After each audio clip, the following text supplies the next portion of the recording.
Sri Gurubhyo Namaha children, this is third part of the summit and we have gone for the second part and first part and you enjoyed the lesson I believe, and now we were halfway in the climbing and you will know that Tenzing was just in the cramp and Hilary was down in that narrow split, he was fall, he was just telling you, and we will see what happened in this unit. Okay. Taking advantages of every rock hold and all the force of me. So here what he had done you can see. So you have to keep his hand carefully and taking advantage of every little more rock hold. So you have to hold properly and all the force of knee. You have to use the force of the knee. So with that he was just shoulder and arms. I could muster, I literally cramped backward up the crack, praying that the chronics would remain attached to the rock. My progress, although slow, was steady. As Tenzing paid out the rope, I inched by my way upward until I could reach over the top of the rock and drag myself out of the crack onto the wide ridge. So here he was just given a arm must be very careful, it must not be shaking, the shoulder must be very careful and you know how to move each and every second. The movement is very important on the belay. I could muster, I literally cramped backward up the crack, praying that the chronics could remain attached to the rock. My progress, although slow, was steady. As Tenzing paid out the rope, I inched my way upward until I could reach over the top of the rock and drag myself out of the crack onto the wide ledge. So here he was able to do. So Hilary was able to do and he was just doing, and as Tenzing was paid out the rope.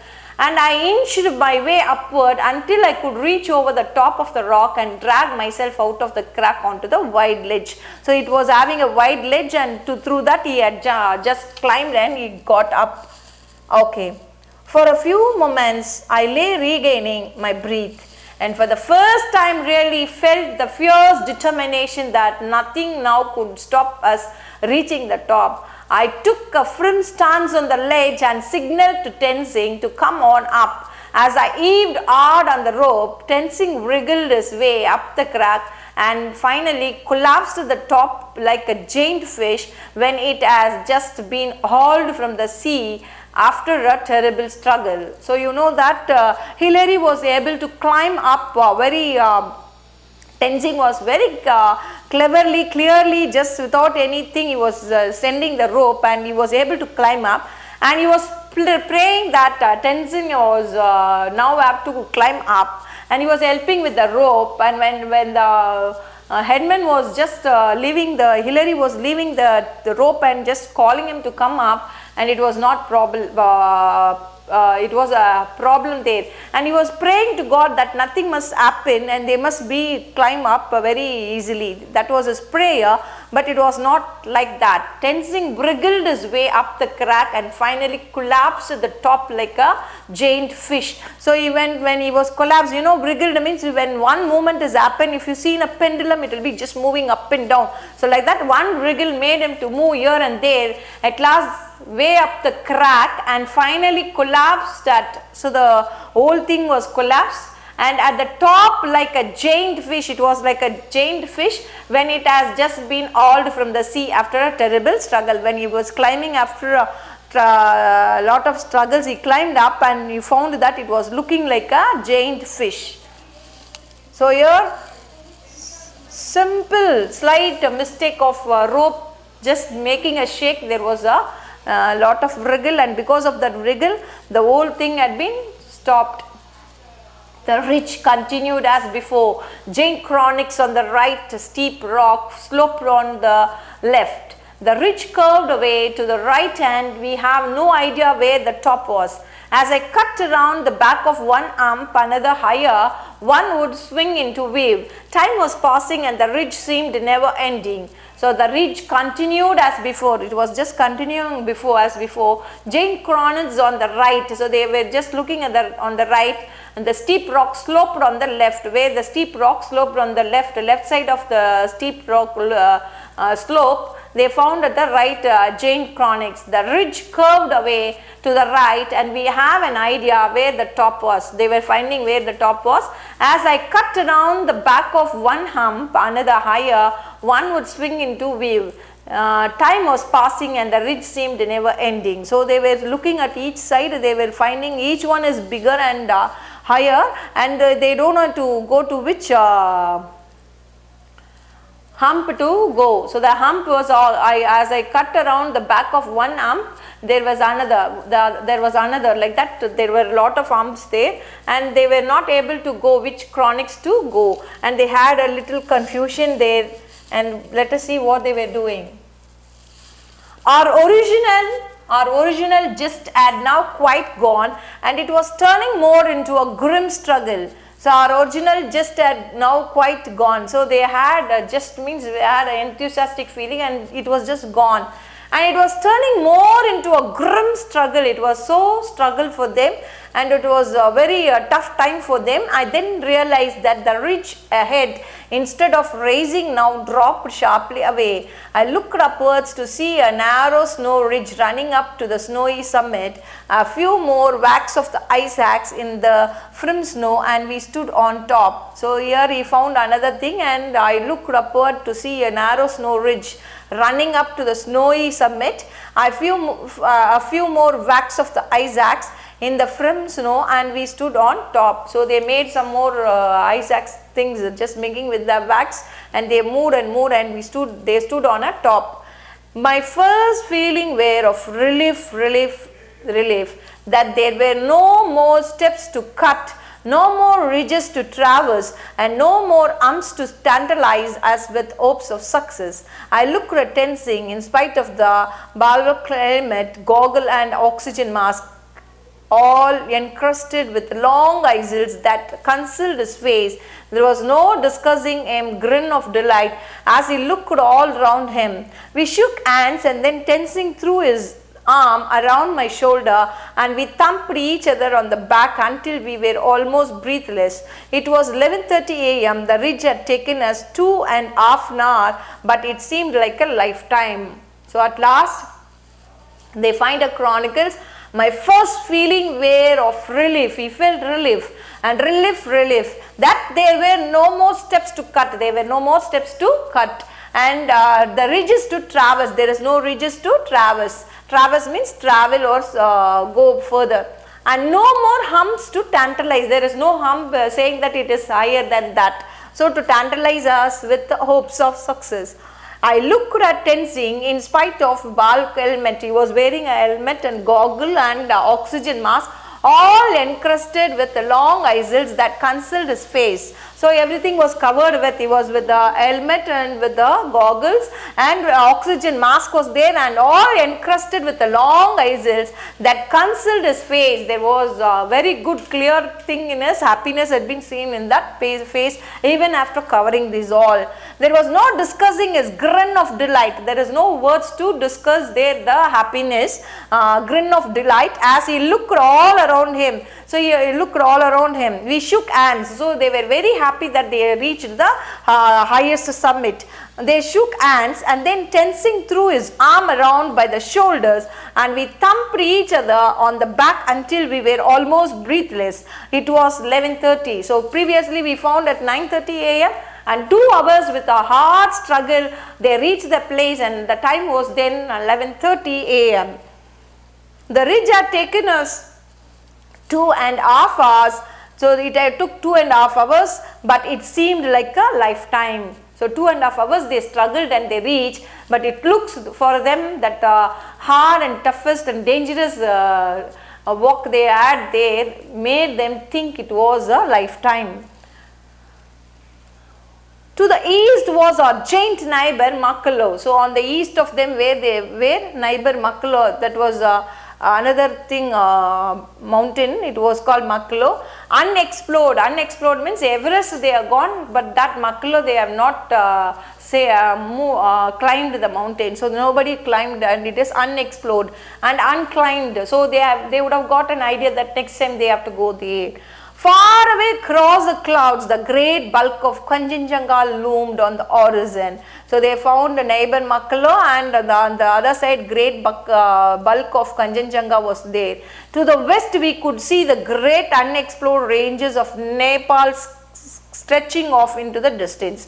So they found the Makalo and the neighbor unexplored and unclimbed, Kanchenjunga bulk and great loomed horizon, and the other side the great unexplored range of Nepal stretching there. So they found that also, children, and they were happy when they were standing and looking this all. And what they would have thought, think that if you were in that place, what you would have thought? You would have thought that you want to climb the same mountain the next time. When you, after finishing this, taking time, and you have to explore those things also, you will be having the mindset. So they would also add same imagination, and they would have enjoyed the thing. So he was telling that they were happy to see those things. The most important photograph. So they got a most important photograph. I felt was a shot down the north ridge. They, you know that after climbing they'll be taking all the photos. So here the most important photograph they felt is that shot down the north ridge. So they were shot out the north ridge, and that was the very important photograph they were saying. Why it is important? Showing the North Colonel. So long they have made the explore on south side, and north side they have not made. So it was so important for them. And North Col and the old route which had been made famous by the struggles of the great climbers of the 1920s and 1930s. So who climbed in 1920s and 1930s? They climbed only the northern side. After 10 minutes, I realized that I was becoming rather clumsy fingered and slow moving, so I quickly replaced my oxygen set. You know that after they climbing for some time relaxing, they were taking their oxygen supply and cylinder and other things and all. When they were doing like that and they taking photo and all, at last they got a numbness in their fingers. Clumsy finger means there's some numbness when you were in a high altitude, that too like ice like things, you will be getting that. So he got a clumsy finger and slow moving. The moving was slow because the oxygen supply was very less, so there was less thing, and so I quickly replaced my oxygen set. So immediately he put his oxygen supply, because if anything happens in the unknown place there, nobody is there to help us, it will be a risk for him. So he had put his oxygen supply. It is very clear, children? Okay. Meanwhile, Tenzing had made a little hole in the snow, and in it he placed various small articles of food, a bar of chocolate, a packet of biscuit, and a handful of lollies. Some offerings indeed, put at least a token gift of to the gods that are devout Buddhists believe their home on their Lufti summit. You know, Buddhists believe that the summit was there where the gods are just living.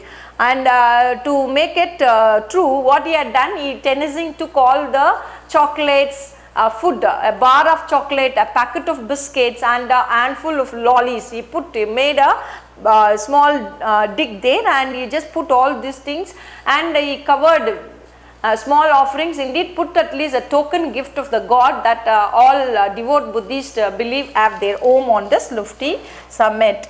Well, we were together on the South Colonel 2 days before. Colonel Hunt had given me a small crucifix which he had asked me to take to the top. I too made a hole in the snow and placed the crucifix beside Tenzing's gift. So what Hillary had made. So here while he was in the Colonel Hunt gave him, while he was in the South Colonel, Colonel Hunt gave him a small crucifix. You know, crucifix is nothing but a cross. A statue made of a cross he was having, he had given, that was given by Colonel Hunt, and given me a small crucifix which he had asked me to take to the top. I too made a hole. So he also made a hole next to Tenzing where he had placed the gift. Next to it, beside it, he had dug a thing and he kept the crucifixion standing on there. So beside Tenzing's gift. So it is clear, both of them kept a gift there. One is for a Buddhist belief they given, and the other one Hunt had given, Colonel Hunt had given, so he had just given there. After 15 minutes, I hopped down off the summit onto our steps, wasting no time. We cramped along our tracks, spurred by the urgency of diminishing oxygen.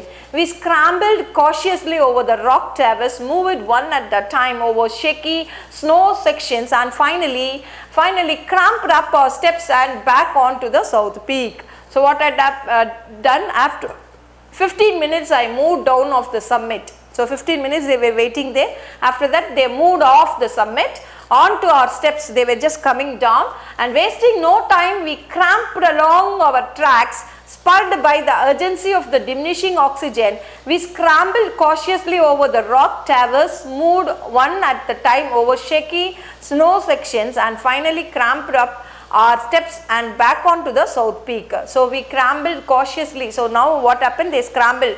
So how they were just going, the same way they are putting a crampon. You know what is a crampon? The bed lay, and they put with that, and they were just moving to the crack, and they are moving along our tracks, spurred by the urgency of diminishing oxygen. They were having a less oxygen supply, so they have to come quickly down. So they were movement were very fast. We scrambled cautiously over the rock traverse, moved one at the time over shaky snow sections, and finally cramped up our steps and back onto the south peak. At last they reached to the south peak. We were now very tired. So by the time they were very tired, but moved down to the two reserve cylinders on the ridge. So they felt very tired, and already they felt it will be safe for them when they coming down. So they kept safely the two cylinders. They took the reserve cylinders on the ridge. As we were only a short distance from the camp and had a few liters of oxygen left in our own bottles, we carried the extra cylinders down and reached our tent on its grassy platform at 2 p.m. So what had happened? At 11:30 they were there, and they were just climbing down again, and when they climbing down, there was 2 p.m. So just think over, when it is 11:30 to 2 p.m. it is 1:30 p.m. and we were just reaching. So here children, we will keep a stop here and we will continue in the part 4 again. Thank you children.